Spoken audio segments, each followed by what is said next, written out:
Any tactics that stick out to you guys that have really helped build the business to where it is today? When you take a step back and look at our brand in our category, in our industry, I firmly believe the most important thing to get to the loyalty and retention we see on our business is to deliver what you say you're going to do.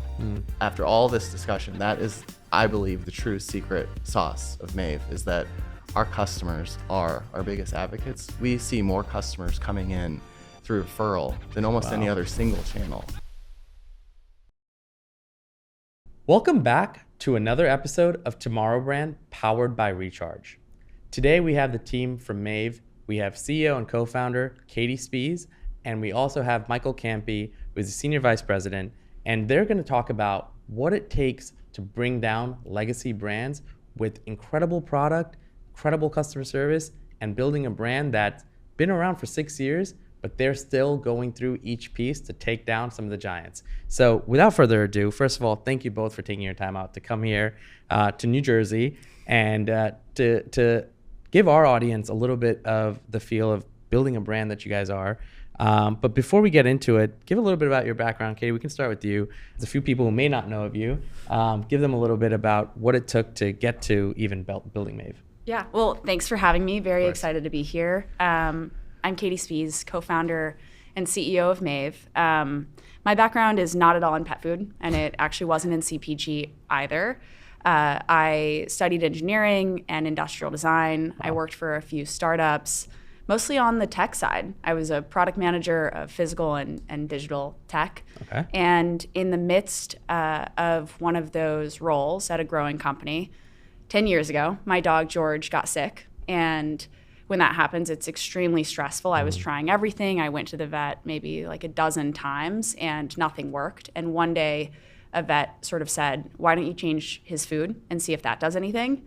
And it was a big light bulb moment of, okay, I don't just need a different medication or a different treatment.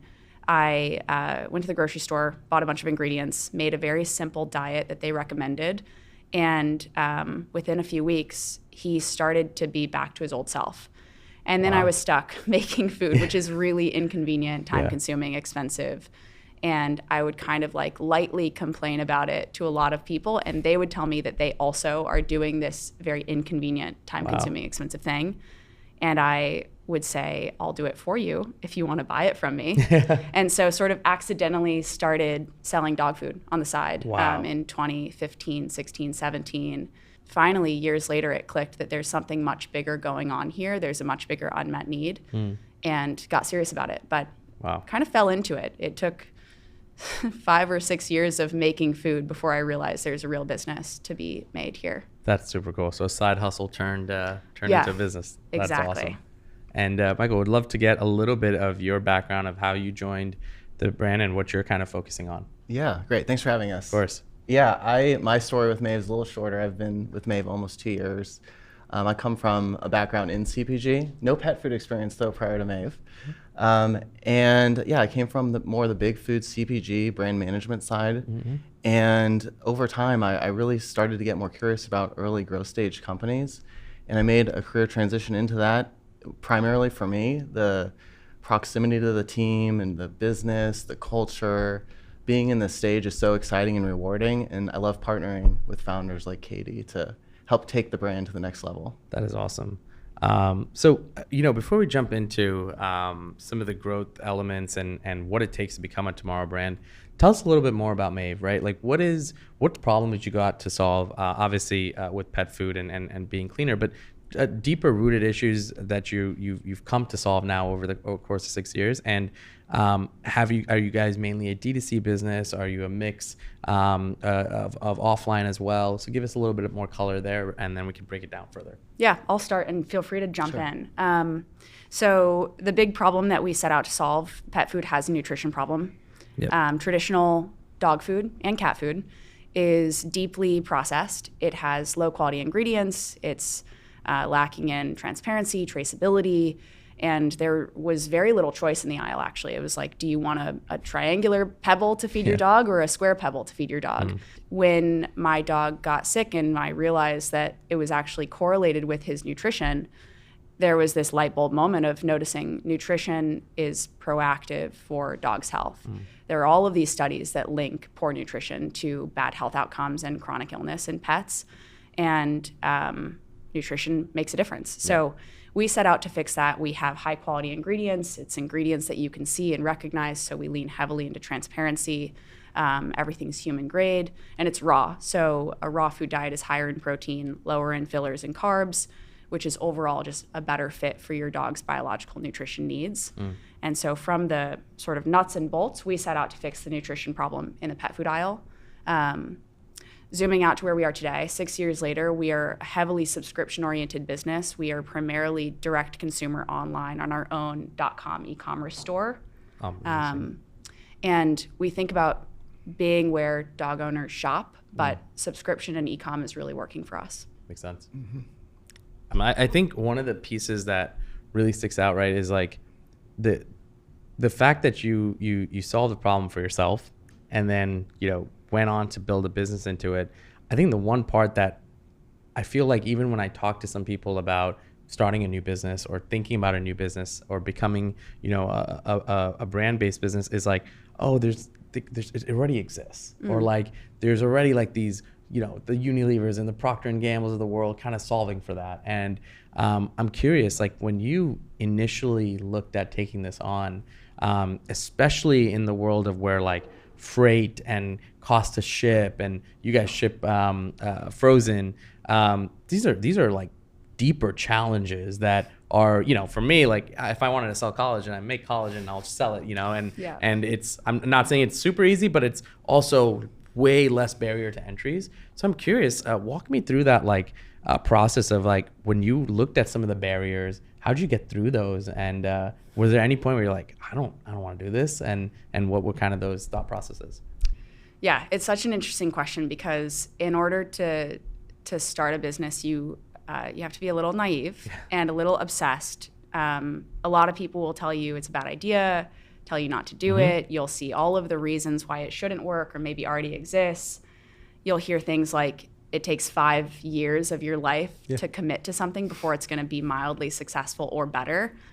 For me, hindsight is 20/20. A lot of days I wish I started this 10 years ago when George first had health issues and I started making my own food. But it took 5 or 6 years of wanting to do this and not anything else on my to-do list or on my professional plate before I was really ready to dedicate time to it. Makes sense. There were some tells. I started making my own food and I would meet people and they would tell me how annoying it is that they're making food or haven't found something on the shelf that fit for their needs. And offering to make it for them clicked immediately. It spread really quickly. There was no brand name, there was no Instagram, and people I would meet, like a friend of a friend at work or a friend that used the same dog walker, would tell somebody else, and I would get a random text from a number not in my contacts saying, "That's so cool. I heard you do this thing. Can you please do it for me?" And I realized I wasn't the only person facing the issue, and people were jumping over small hurdles of texting a random person and asking them to make dog food. Eventually, I moved from San Francisco to Boston. I went to business school, and a lot of the people I was making dog food for would text me begging and saying, "I will do anything. Can you please ship me some dog food from Boston?" And I was thinking, like, this is crazy. Like, I'm going to have to go to the dry ice store and go to FedEx. I would tell them, like, I'm in line at FedEx, and they said it's going to be $250. And they would say, fine, do it. And so finding that there was enough of a craving, after I heard that message a ton of times, I wish I had listened to it earlier, then it was clear, okay, there is something here. And then you still sit back and think, okay, but it's cold chain, and some of the biggest global conglomerates are in this category spending tens, if not hundreds of millions of dollars to crush people like me competing with them. Is this really going to work? And I think at some point, anybody who is willing to start a company just sort of like blocks all of that out and naively runs towards it anyway. That's right. So there's not a ton of logic in that step. You just got to go for it. But love that. There was some signal. That's an incredible story. And so when you now you've gotten the signals and you get to work on building this, building the business, talk to me about like how you're looking at, you know, the fact that most of these businesses, the larger legacy brands, they have shelf space. They have, you know, they're in the aisle of where every shopper is looking. Did you feel like you had to find a way to compete against that? And how did you do that digitally? Yeah. Yeah, it's a great question. This is the ultimate challenge of any early stage company. You know, one thing, first off, what Katie just described, she created this thing. It did not exist. Customers who tried it loved it. She wasn't losing customers because they were switching dog foods a lot. She was telling them how your dog can live a better life if you make this switch. And so a lot of it for us was taking this brand story and why this brand even exists and synthesizing it all and making a very distinct and unique brand. And something Katie mentioned was that when you shop the pet food aisle, you actually don't remember the pet food brand you usually buy. You'll say like, oh, it starts with a Z. It has a picture of a lamb on it, but they all have a picture of a lamb on it. And we set out the way we can really win in this category is one, creating a category around raw food, but then also being a very unique and memorable brand that makes a connection with our customers. You'll see in the pet industry, a lot of brands rather talk about functional benefits. I want my dog to live longer. What we're trying to understand is, why does that matter? Like what about being a pet parent is so special? Right. And how can we leverage that as an insight to reach more customers and expand the brand? That we think fortifies us more against competition in the category. No, that's smart. That makes a lot of sense. And I think that approach is like, it's probably something that you learn by only going through building. You can't like instill that mindset and then go build, Right. Because it's just so hard to get to there. Very cool. I'm also curious on like, when you look at the legacy brands and you look at just the amount of money they're willing to spend, right? Like you mentioned, to kind of keep the market share where it's at. What advantage did digital actually give you on the flip side of being like, hey, like we actually don't have to spend a ton of money maybe being on shelf and waiting for the planogram and all of that stuff. What were some of the things that you were able to do that maybe put them at a disadvantage, but you were able to kind of take the front on the digital end? So much of what we think about internally when it relates to strategy is just distinctiveness. Yeah. And this isn't necessarily still true in every industry, but when we entered, digital was not a strength of those large companies. Digital was the easiest road to market. That's right. And it turns out that people like the convenience of shopping online and getting to compare from the comfort of their home and the ease of access that they can look things up whenever they want. But digital is still not a big strength of many of our huge competitors. They play largely in expensive retail shelf space with slotting fees and distributors and middlemen. And digital is not something that is a core competency of those businesses. So building it as a core competency for us is maybe another strategic advantage when we think about the broader business model. But you get to do a lot of things that I think a lot of direct consumer brands have been talking about since like 2016 when this really blew up. But you have a direct relationship with consumers. You hear feedback directly from them. We know a lot more about them because they reach out to us. They DM us, they email us, they call us, they text us. So you get a ton more feedback. Right. And because you're getting more feedback from day zero, you build that into the product. And you build it not just into the physical product or the packaging or the brand identity, but the digital experience that they're facing. You understand where they're facing pain points, what matters most to them. You can make those streamlined. And the R&D cycle around every single pixel of the business gets accelerated because you're directly in communication. And that is like invaluable. We would be, if it took 6 years to build this business to where we are today, if we were exclusively in shelf spaces where it took 6 months to get feedback, we would be so much less far along if we were physical only. It's a great point. Yeah. Anything to add? Yeah, I would add, in addition, just the level of customer relationship we're able to build. Yeah. The way we communicate with them, the value we can add with that direct conversation, that's really powerful for our brand. It makes us more memorable. Yeah. that's why our customers are so fiercely loyal, that we try to help them just be better pet parents. And that's really hard to do if you're shopping in a different channel.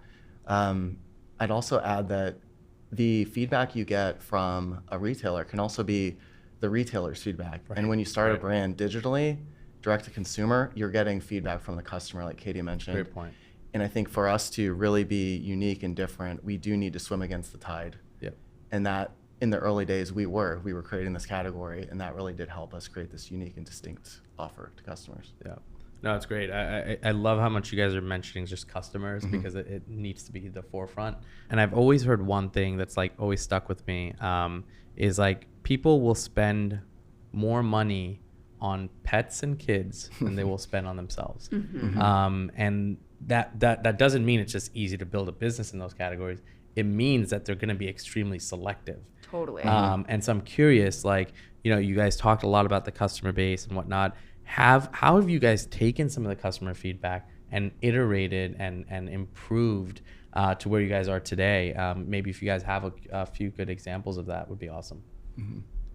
Yeah, I mean, I can speak to that comment you made, as have 2 kids and a 13-year-old dog. Oh, wow. Not much left for me there.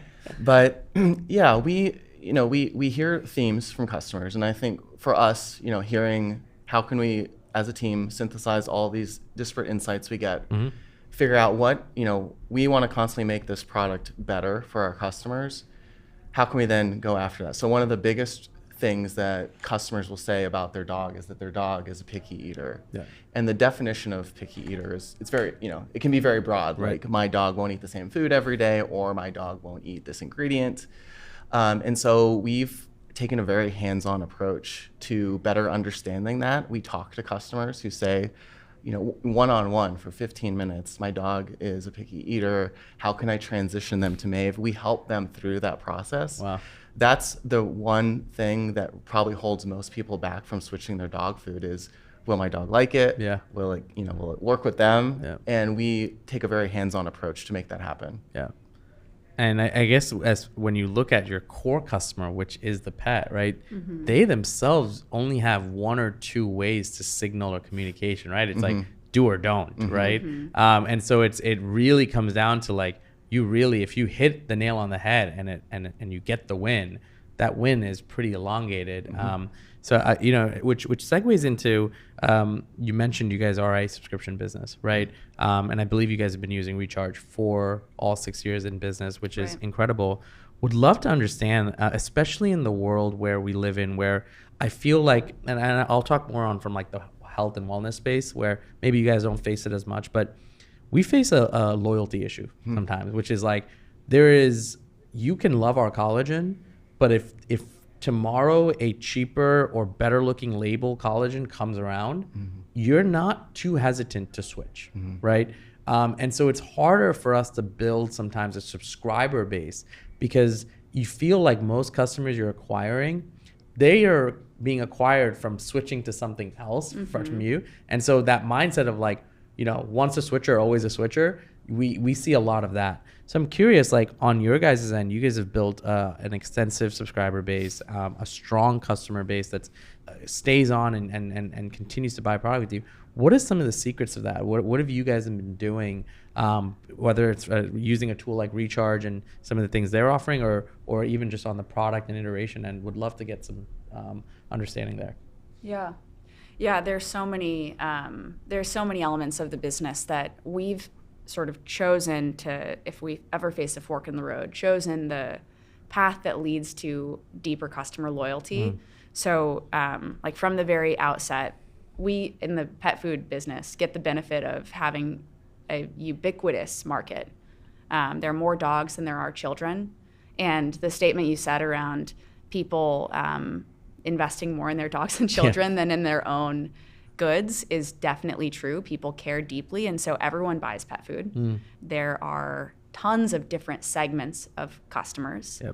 And the switcher segment definitely exists. The people who they haven't found the right product for their dog, and they'll keep trying things. And I would love to believe that after they try Maev, they are no longer switchers. They graduate to a deeply loyal segment. But things like choosing the customer and focusing on one customer profile instead of multiple helps us choose the customer who is looking for a pet food that solves a problem for them, and then we can double down and be really deeply rooted in her needs and build loyalty. So broad decisions like choosing the customer, Makes sense. decisions like go to market, being an online subscription brand makes loyalty way easier.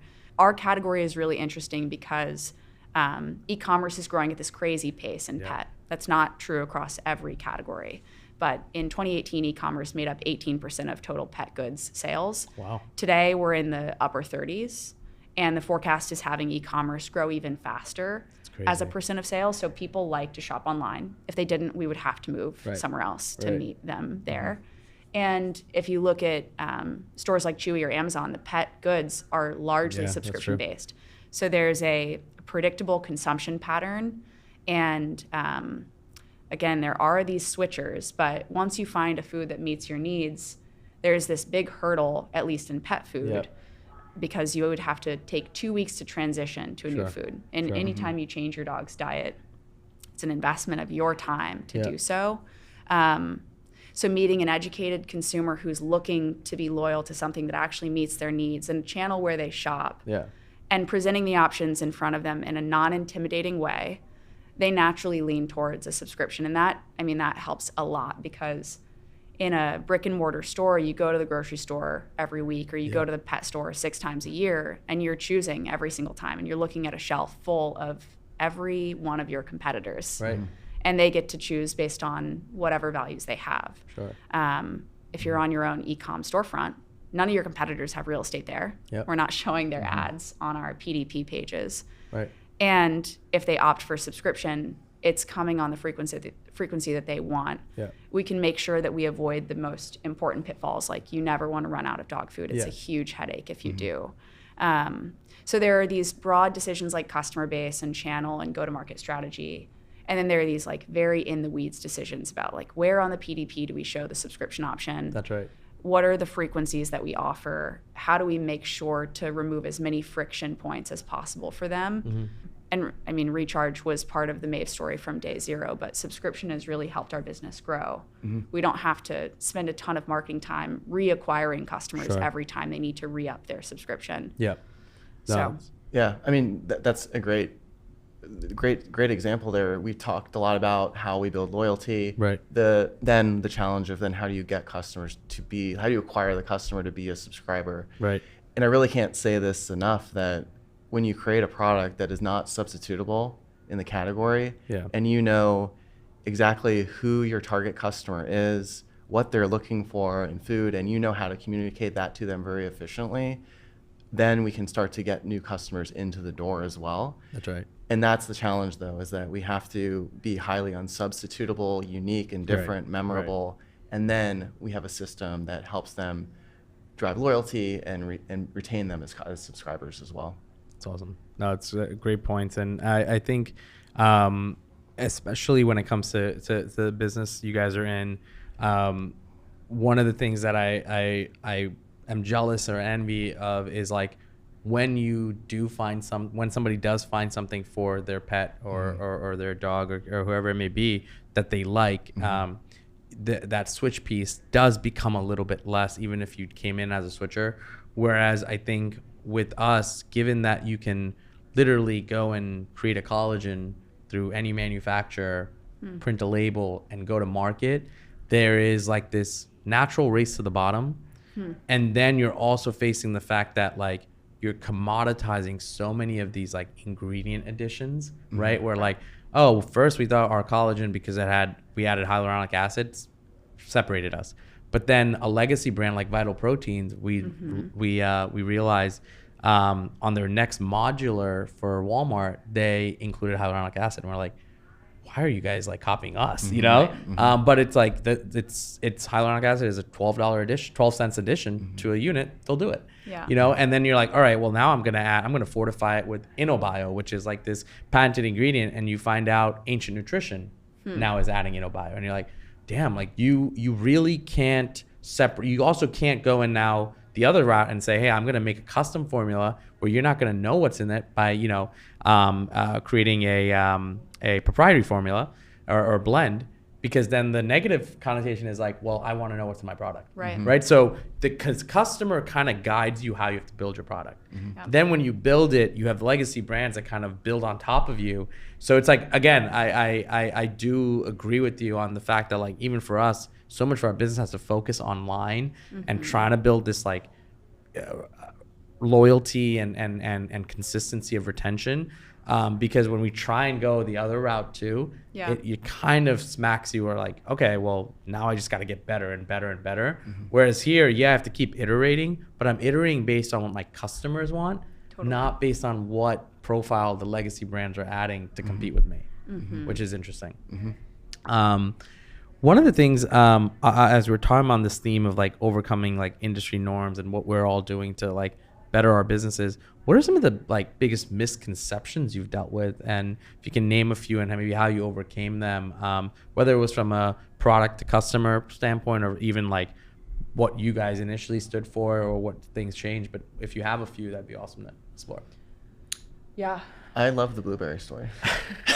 Yeah, I mean, there's so many. So my background is in tech and engineering and product. So when I used to think about innovation in pet food wasn't like the thing that jumped to the front of my mind.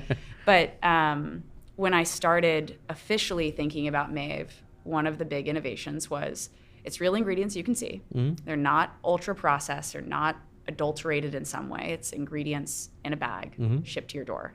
And it's human grade. So most pet food companies buy feed grade, which is a completely different set of vendors. Very few food safety quality regulations apply. It's a completely different world to procure from than And that's just the quality of where you're sourcing your exactly. And it's quality, it's which actual vendors and farms you're shopping from. Got it. As a procurement person at a company. So in the early days, we need to build product, and we would call up vendors to say we need to buy pallets worth or boxes worth or truckloads worth of ingredients. And once they would hear who we are, we're calling like a human grade blueberry vendor, for example, or a beef company that typically ships to restaurants, hotels, or small companies. They would hear that we're a pet food and say like, well, you called the wrong number. The pet line is actually, the pet department's a different salesperson. Oh, wow. And we would have to constantly educate on, no, we are buying human grade. I want to put your high quality blueberries in a pet food for a reason, and constantly sort of fight this misconception about what the norm of the industry was. And I wouldn't have thought that would be so hard, but every little element of building a business from scratch where you are innovating, you run into whatever the norm is. And if you're breaking it, you need to do a lot of education. You got to tell the story again and again. We're not just selling the story to our customers. We have to sell the story to our blueberry farmer and to our beef vendor and to the new hire. You've got to sell it to every partner along the entire journey. So breaking the norm around ingredient quality and types of ingredients we use, we had to get very good at telling that story and convincing everyone. That's really interesting. It's like less misconceptions, more like breaking norms of the industry. And we continue to see those norms. We see norms in ways where things are not transparent. What ingredients are in this food? Like the ingredient line having the word meal after every protein type. Do consumers really know what that means, and how you go from beef to beef meal, and what is that? The amount of carbohydrates in dog food, like all these things that people care about in their own food that somehow the pet industry has been able to sidestep for so long. And transparency goes all the way to the marketing mix, pricing. Like it's really hard to understand how much is it actually going to cost to feed my dog this product. I have to fill out this survey, and then it's like the first order is like, you give me money for the first order, and it's all very confusing to consumers. And we seek to break that norm. We seek to be very transparent. And that's a real key part about disrupting an industry, is saying, here are all the norms of the industry. What's Maev going to do? And that's a really great exercise for any team to do. When you're trying to go up against what everyone is used to seeing, I think it's interesting you bring up, like, even where you source your product isn't used to it, right? It's not just like trying to go to your customers and tell them to, hey, buy this more expensive grade product, but you're also dealing with it on the supply chain end, which is fascinating. But I think that's probably where some of these things you're truly leading a shift, right? In that, so that's really cool. I want to shift gears into, you've been talking about building this loyal customer base, and the evolution over the years of building that base. What's kind of been some of the more tactical things you guys have done to build that loyalty? I'm sure you guys have a good share of social media, paid marketing, et cetera, but are there anything that's kind of any tactics that stick out to you guys that have really helped build the business to where it is today, whether it's on the loyalty or retention end? Yeah, I have a pretty boring answer to this, to be honest. Of course, we do a lot of the things that you can do in the digital world to drive loyalty, membership programs, referral, etc. But I think when you take a step back and look at our brand in our category, in our industry, the challenges, the norms, I firmly believe the most important thing to get to the loyalty and retention we see on our business is to deliver what you say you're going to do. And we set clear expectations with customers that we're in this with you, you're making this switch, we're excited for you. Yeah. And this is what you're going to see in the first month. This is what you're going to see in the second month. This is what you're going to see in the third month. And if you can help set those expectations and help them through that transition, they become fiercely loyal. But the most important thing is that they become brand advocates. And that, after all this discussion, that is, I believe, the true secret sauce of Maev, is that our customers are our biggest advocates. We see more customers coming in through referral than almost any other single channel. And I think that's really a testament to the product delivery, the transparency with the consumer, and that's what's getting to, in my opinion, the type of loyalty we see on our business. Yeah. That's incredible. I have a more internal facing answer that maybe credits Michael a little bit too. So from day one, we think about, okay, who's our customer? What's our business model? What proof points can we reach to motivate keeping doing this, whether it's raising money or hiring more people? Sure. And at some point, after we hit a critical mass of people, there were clearly some people in the organization who deeply understood the customer and the need and the innovation behind the product. And then we had other people in the company who are like extremely loyal, talented, powerhouses. But would they be able to describe the brand? No. And so if you ever needed to say, is this on brand or off brand? Is this the right product innovation or the right channel to do? You'd have to ask that small pocket who deeply got it. And that probably happened once we hit 10 or 15 people, like very early. It's not like you need hundreds of people to bifurcate who gets it and who doesn't quite get it or hasn't been brought along.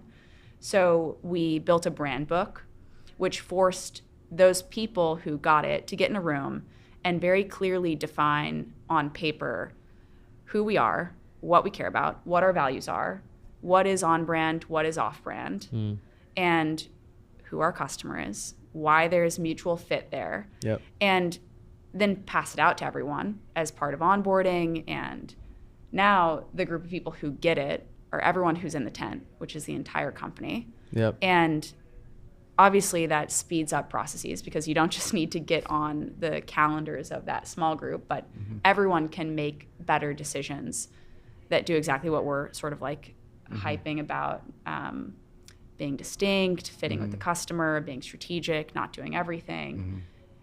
So building a brand book was, I think, like a pivotal exercise for us internally to move faster and stay fit with the customer. It's a great point. It's a great call out. And I feel like some of these points, they kind of get lost in building brands today, especially if you're building like a tomorrow brand. Like I think some of these things are like, oh, you don't need one of those anymore. Like, I know my colors and I know my slogan, I know my style guide, and that's it. And it's like, you actually do need it, because I think we struggle with it sometimes because we don't have one. But like, you realize you're not going to stay with the same vendors forever. Right. You're not going to use the same email partner, the same ad agency, the same loyalty partners, whatever it may be.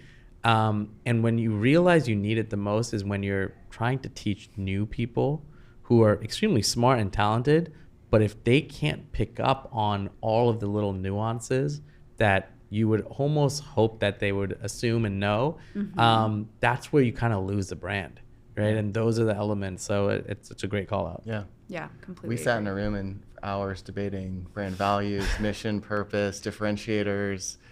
And I think that's the way you scale that. Yeah. You scale it when we have 100 people in our company, we can fast forward them with the story of how we got here, why we're here. And it is a very powerful tool. You should do one. Yeah, no, it's I'm going to talk about it today when I go and meet my partners. I'm also curious when you look at which direction Maev's going to continue to go now, right? So you look at what tomorrow looks like and what the next, the next 6 years look like. Is there a lot that is going to change in terms of like approach and product? And you don't have to give away secrets, but I'm just curious, I feel like sometimes when I talk to brands and they talk about their next 5 years, it feels like it's a whole new ball game for them. And then I talk to some other brands, they're like, we're just gonna keep doing what we're doing, but we're just gonna do it on a wider scale. So I'm curious, how do you guys look at the vision, and how have you gone about determining that vision? I would love to say both. Yeah, okay.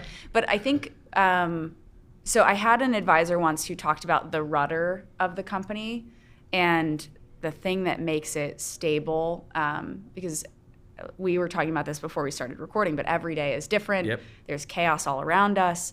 There's an element of Murphy's Law that feels like it's like exacerbated in a small company somehow. And it's like, Fair. That's a good it's point. not just some things go wrong, but everything somehow has more hurdles and is more uphill. And so this concept of like, what is the rudder of the company that keeps some element of stability? Vendors could change, technology could change, customer demands might shift slightly, and you're going to have to pivot constantly on so many elements of the business model and the decisions that you make. So I would love to say both and like not answer the question, but No, that's great. At least you explained it, both sides of it. In a perfect world, we just keep doing what we're doing. Yeah. But I think the forces around us will constantly challenge things. And like you said, competitors will try to copy you and steal your innovation and try to steal what deeply roots you with your customers. Sure. Or like the market may shift, and maybe that e-commerce trend I was talking about pivots and people go back to a store and they like shopping there. Yeah. We'll have to iterate. But I think we'll have to stay true to some element, and for us it's this tie to the consumer, and whatever creates that loyalty, we need to stick with it. Yeah. So if she changes her mind, we follow her. A non-answer answer. No, that's great. No, I think the goal of it is like having some level of understanding in whatever you're gonna do. You take elements of what's working, and then obviously grow on top of it. I think I always just find it like I was actually talking to a company that does home gym equipment. Yeah. And their next 5 years was going fully to software, right? Versus they have an incredible home equipment that they've built. And I was like, hey, that's a great vision. And again, I have no idea if it's going to work or not. I'm sure they're creative, but it's like, it is so vastly different in vision. Then it's like, wait, the core of it, the rudder seems like it's this.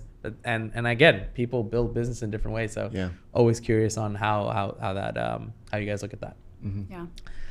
I'd love to touch on if you guys have some core examples of additional tactics or maybe something cool that you guys did for the brand or a cool campaign, just some stuff that makes Maev who they are. Maybe it's more internal, certain things you guys are doing operationally. What makes you guys kind of be a little bit different besides obviously exceptional product, exceptional customer service, community, et cetera? What are some of the other key factors that we haven't talked about? Yeah, we haven't talked too much about how this all then shows up to customers. It's a good, good segue. I'm really proud of my team because we we've talked through this a little bit today, but we started with like understanding the pet market. Who is our target customer? If we could create a persona of her, who is she? What's her dog's name? What does she do with her dog? How does that then connect with what Maev believes? We understand where the shared beliefs and promises exist. And then we can get into activating, which is what usually people see when you experience a brand. And you can't just say, our brand stands for this, so that's what you say to customers. You have to, like I think about it as all these feathers just falling on a scale, and eventually you understand the brand. It's like meeting a new person. You know, a lot of experiences get to how you believe who they are and how they represent themselves and what they believe in. I think with the brand, it's similar. You have to start to be consistent, know how you're different, know what you stand for. And we launched a campaign over the summer where I mentioned earlier, a lot of pet food brands tend to talk about how, you know, they want their dog to live a long, happy life. And that's great. We firmly believe in that as well. But ultimately, that means something to the customer. It's not just the fact that their dog lives longer. It's that enables them to do something with their dog more. Maybe when you have a bad day, your dog is always there for you. They're always happy to greet you at the door, and you need that. That's the motion that we're trying to tap into. And so when we created this campaign around people's deep connection with their dog and how their dogs are more a part of their life and what they do day to day. So we highlighted some local influencers in Austin, or I should say influential people. They're not the traditional influencer, restaurateurs. Yep. James Beard nominee restaurant, a chef who recommends Maev. That's very interesting. Sommeliers, ranchers, and told the story of what feeding their dog raw and living this life that we believe people should be able to live with their dog, bringing that to life to our customers. And at the end of the day, that helped us express what we mean when we say, you know, pet food has a nutrition problem, or our food is just whole food ingredients. You can see we can express that in various ways through these campaigns and make very deep connections that are not just about the attributes of the product. Campaigns like that, I think it's like makes people actually think about what they're saying. Mm-hmm. And I remember one where it was I've been part of one of my longest subscriptions is Dollar Shave Club. Mm-hmm. I think I've had it for like 10 years now. Every week, just send me blades. I remember one of the things they said, I think one of their campaigns was around like, you don't clean shave because you love clean shaving, clean shave because you want to present yourself a certain way. Mm-hmm. Right. And it's like, it makes you think about like, yeah, I don't just shave because I want to have that feeling. It's like, oh, it's because I want to present myself as this person. And I think like that's awesome that you guys did that, because I think that's what makes you think about even just the relationship with your pet or the relationship with your kid or whatever it may be, or the relationship with yourself. So that's super powerful. Yeah. Yeah, the reason Yes, why the they reason. care about. They're not telling you about the sharpness of the razor blade. Yeah. It's just you'll always have fresh blades, so you can always look and look your best. But that's about then feeling Nailed it. your best. Yeah. That's awesome.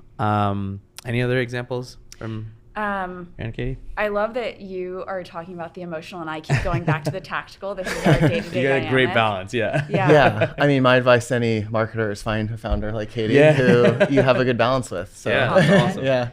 One of the tactical things that we did to completely switch gears that I think it has been helpful in helping us grow is, I call it the operating system of the company. The process of how we plan, where we dedicate time.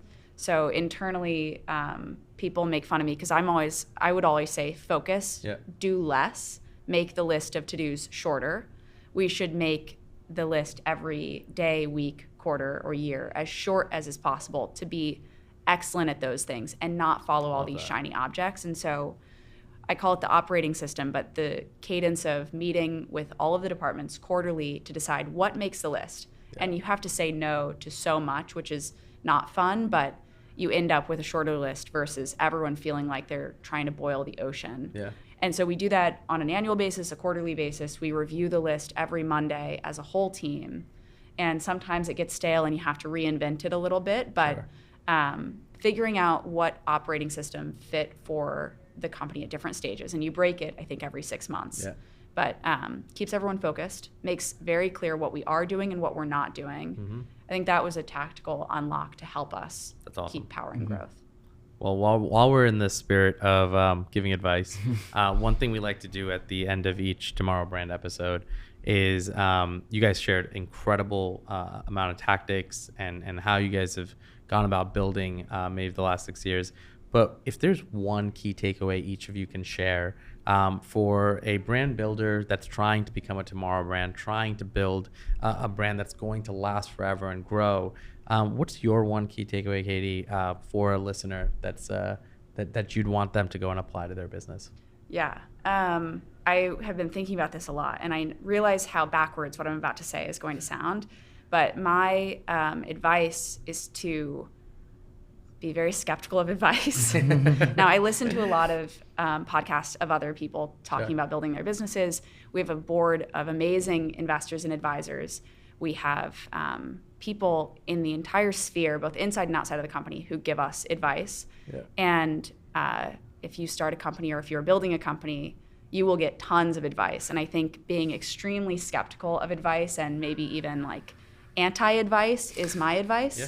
I realize the hypocrisy here of like sitting behind a mic saying that, but there's a type of advice that we get that is extremely intelligent and well-intended, but I would label it as lemming advice. It's the headlines are saying that everyone is doing this, you should go do this. Yeah. Or I'm talking to a lot of people and they're all launching this channel, or they're all considering this addition to their product, you should do that.